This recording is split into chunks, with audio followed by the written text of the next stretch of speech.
Welcome back to Evolving Waves, where we ride the tides of adversity to reach the shores of success. Today, Jonathan Boncek is back with us for part 3 of his mini-series, part 3 of 4.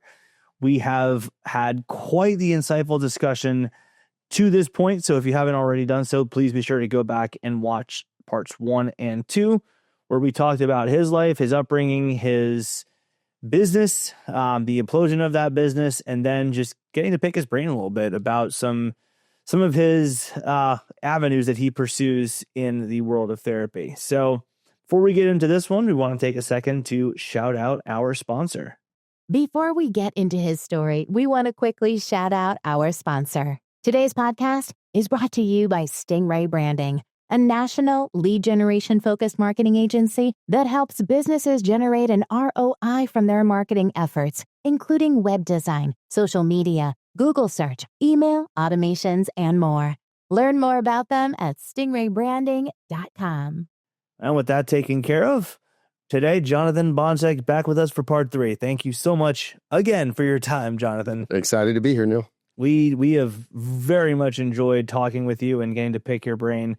And let's start today with a little bit more of a concrete answer. We've talked about some things that are probably more open-ended, but let's start with what you call the 7 pillars of transformation. So what is that? Where are the 7 pillars and why are they important? Yeah, and thank you for that question. And these 7 pillars of transformation with working with clients and in having dialogues within podcasts and other thought-provoking individuals, these were the 7 things I really started to notice that I would help people on. And so my 7 pillars of transformation, and they all stack on each other. So number 1 is perspective. And we've talked a lot about perspective. And my quote around this is, how you perceive will be how you proceed. So challenge your perspective. If you're in a place that you do not like, challenge that perspective. Why do I think that way? Was it because I was taught this way? What if I flip roles with a person that is maybe on this other side of this perspective and maybe attach myself to a story that might be more beneficial to my current situation? So that would be pillar 1, perspective. How you perceive is how you proceed. Number 2 is about mindset. And it kind of bleeds into perspective, but what you believe about the world will dictate what you receive from the world. So are you living in a growth mindset or a fixed mindset? And this is from Carol Dweck's work out of Stanford.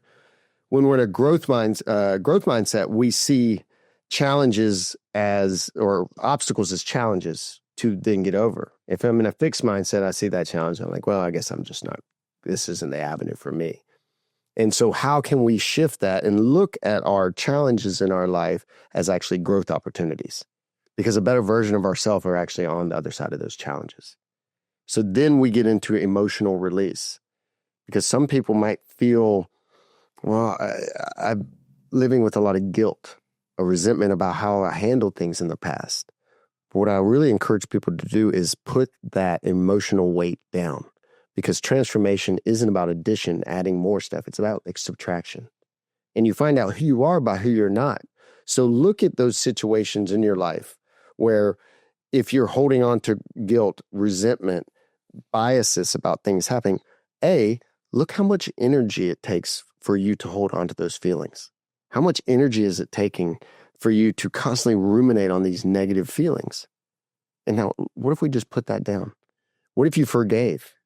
How much energy would free up? Because true forgiveness isn't about the person being okay with you. It's about you freeing up your energy. You're holding on to so much. So everything that's happened in your past, realize that got you to today.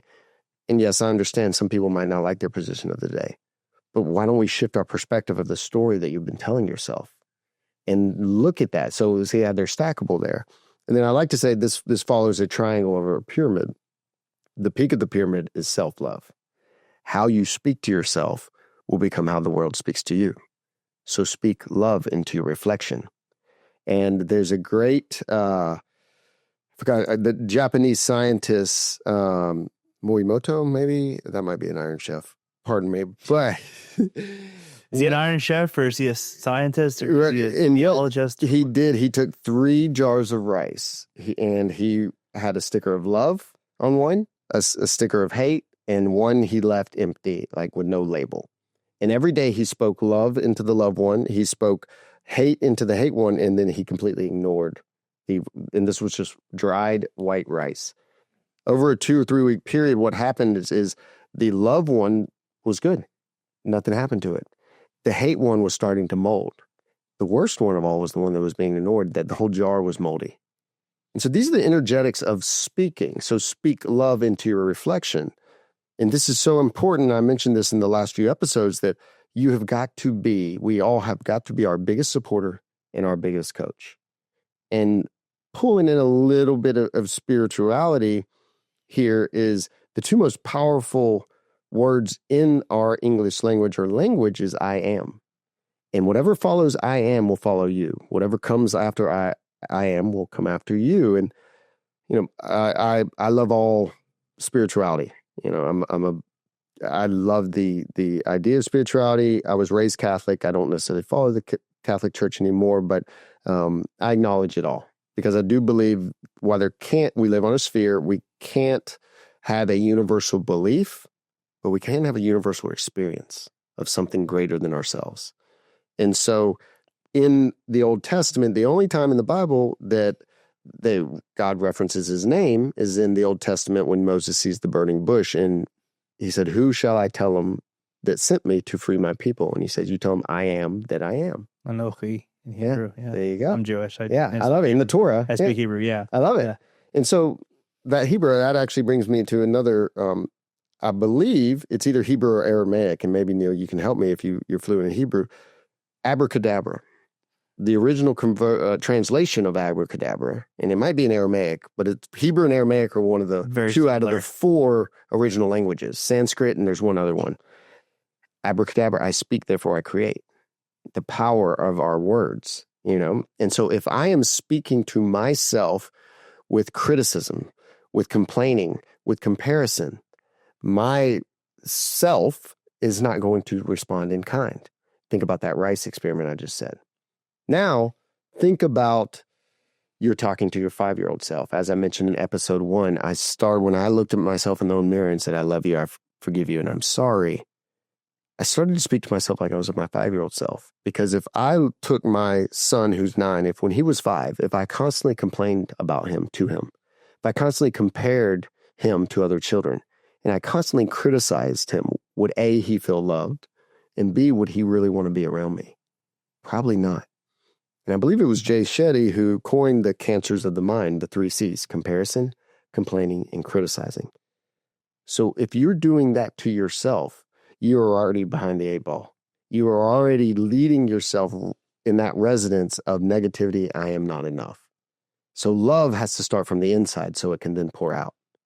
So that is the pinnacle of my pyramid of transformation. Then we start to move down on the left side. So this is when we can get to that idea of self-love. And speaking love, I can handle uncertainty when I truly love myself. And the only certain thing in life is change. So I can handle change. Then we start to move into behavior patterns. Can we identify negative behavior patterns? Because awareness awakens action. So stop the autopilot you've been on. And how do we do that? What is something negative that somebody might be doing? Maybe it's drinking.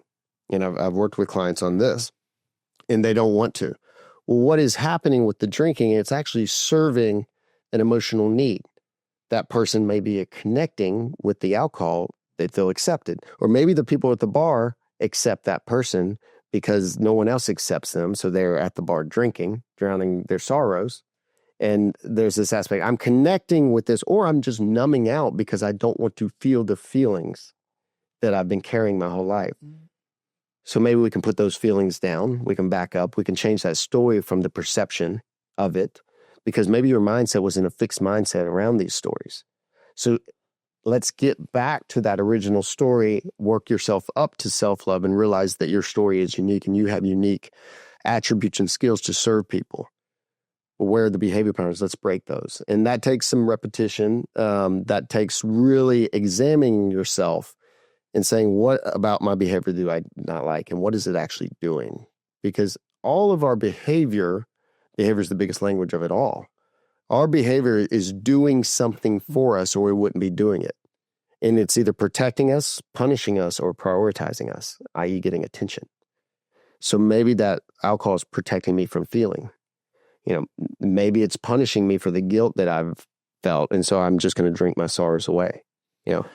Yeah. I mean, yeah. First, going back to the question, I figured I can answer that very quickly. Abracadabra is not from Hebrew; it's from Aramaic. Great. Yeah. So just wanted to clarify that. Hebrew does borrow a lot from Arabic and Aramaic both, so they probably use the phrase a lot. But it's avracadabra. But excellent. Yeah, not Hebrew. The second thing is you're talking about addiction and how it can mask some feelings that we don't want to feel. Alcohol and drugs, I guess, are both in the same category. They both mask those feelings. I imagine that porn would mask something else. I don't know what that would be, but I'm sure it's taking up a void. It's filling a void that they want filled of some form. So I guess the question then is, how do you as a therapist learn to draw the line between if someone is truly addicted or they just enjoy it? Well, or is there a difference? Well, great question. If they are in my office and saying, I can't stop and I want to, we start to realize that there's an addiction there. If they're like, hey, I like having drinks with my buddies, I can stop whenever I want, and their behavior matches that, they might not be in my office in the first. So if it come to the point where like, I cannot stop this behavior, I need help, and they're in my office, we're probably already past that line. Because an addiction is always wanting something more, never getting enough. With alcohol, most of the time people will just pass out, and God forbid it shuts them down. Health issues, right? Yeah. And if we don't hear the whispers within our health, we'll hear the screams. And that's when those real big health issues start to manifest. So that is a great question, because, social media addiction, going back to last episode, because we're getting dopamine hits every time we pick up that phone. And porn is a big one as far as dopamine. And men want to feel connected, and they might not have time, but they can connect with this screen and get that dopamine release, but it's really a false release. And it becomes when we keep on hitting that dopamine, we need more of it to get that same level. And so then a lot of clients who have dealt with porn addiction, it starts going down to dark places. And that's when they start saying, I don't even like the stuff I'm looking at. But that's what it's starting to take for me to get the same novelty interest, because it's novelty within porn. I'm going to go down these rabbit holes, and it can be an ugly place. Yeah. I mean, I remember watching an interview with, I think it was a sheriff of a county in Michigan, Genesee County, Michigan, Chris Swanson, where he said when we deal with addicts, it's never as good as the time before it, unless you put more effort and expend more resources into it. And that is just too much. It'll never be better than that. So that I guess can be a little bit easier to detect in your sense when it comes to someone who says, yeah, I can't stop. When they say, yeah, I don't even like the stuff I'm looking at on my screen, but I just keep doing it anyway because it's different. It's a novelty issue. So what then do you do without, trying to give people free therapy? I know this is this is a business for you, and it has to be, but what generic, I guess, advice would you give, at least on the surface level, to say this is how you can stop with this behaviors, be it porn, be it drugs, be it alcohol, be it something else completely? Sure. That with RTT, we can really dive into that, what it's doing. But for someone, when I'm working in workshops, I like to tell people, think about those three things that this behavior is doing. Is it protecting you from feeling? Is it punishing you for something you might have felt like you needed punishing for? Typically that a lot of shame equals punishment. Or is it prioritizing you? Are you getting attention, i.e., are you connecting with somebody or something or some environment? And think about what that's doing for you. And if it's something you don't want to do, how can you then find connection? How can you let go of the guilt? How can you create a better aspect of protection, which goes back to our self-love, because I don't want to let myself down. And self-worth comes from actually keeping promises to yourself. So this will build a little bit on the seventh pillar, but addictions are tough because the mind has learned through repetition. And over time with addictions, those synaptic connections have gotten even tougher. So what we have to do is take the first step. How can I identify when that urge is coming to me, identify it, and then say, this isn't me, this is a part of me. And what does this part of me need right now emotionally? Does it need connection? And give it a funny name. Johnny, there's Johnny again. He wants the booze. He just wants to feel connected. What can I do right now to not listen to this part of me? Because it's not you, it's just a part of you that your subconscious developed for some reason. Again, punishment, protection, prioritization. So again, awareness awakens action. How can we become aware of it first? They even say that in AA, awareness is the first step, right? Of I am an alcoholic. So there's a lot there within the workshop dynamic. And if it's really serious addiction, that's when I'll really encourage an RTT session to find out why that's there, because it really has a grasp on that protective or that punishment or that prioritization. Yeah, I mean, I guess that's a good answer to what I was going to ask next. I mean, what is a certain practice or habit that you recommend for fostering discipline over time? But that's it, time. Mm-hmm. Discipline over time, repetition, doing it again and again and again. I guess it's not satisfying, but that probably is the best answer because the mind does learn through repetition. Mm. I guess the question becomes with relearning, when you have learned a prior behavior, a prior thing to do, and you have to override it. Mm-hmm. How difficult is that as a therapist? Yeah, and so with RTT, what we do, and I mentioned the self-hypnosis audio, and so that is going to lay down those, backing up patience. You have to say, you know what, I'm not, and with addictions, let me back up even one more. I don't want to drink today. Okay, let's stop this to not even I don't want to drink today. I don't want to drink right now, not even this hour, this minute. And if you have to reiterate that yourself, I'm just not going to drink right now. Because a lot of times, I don't want to drink for 21 days. I don't want to drink for this week. Start right now. Because you're going to have these urges come up. And an urge is energy. And so we can either latch on to that energy. It does take some resilience and grit to step back and say, I'm going to let this pass. And this is where I do encourage, and I have to meet people where they are, but I do encourage people to, whether it be go for a walk, do something physical. If it's as small as going for a walk, get outside and just go for a 10-minute walk. Or if it's somebody's with exercise, use that energy. Again, the battery analogy of positive and negative, there's energy there to create a positive state. But for true addictions, I'm just not going to do it right now. And reiterate that every urge that comes up. And so going back, if I'm going to pull somebody into RTT, and addiction usually is going to filter down, because what we're talking about is my 7 pillars of transformation within workshops. So that will lead where somebody off to the side, typically they're not going to, in a workshop, going to say, hey, I struggle with this. I need some help with this. All right, let's get to what this alcohol is actually doing. And I've even seen it where, like, if I didn't have this alcohol, I'd probably kill myself. There again, it's protecting you from actually dying because it's not making you feel the feelings. And so we have to install a new belief system because that alcohol is serving some sort of purpose.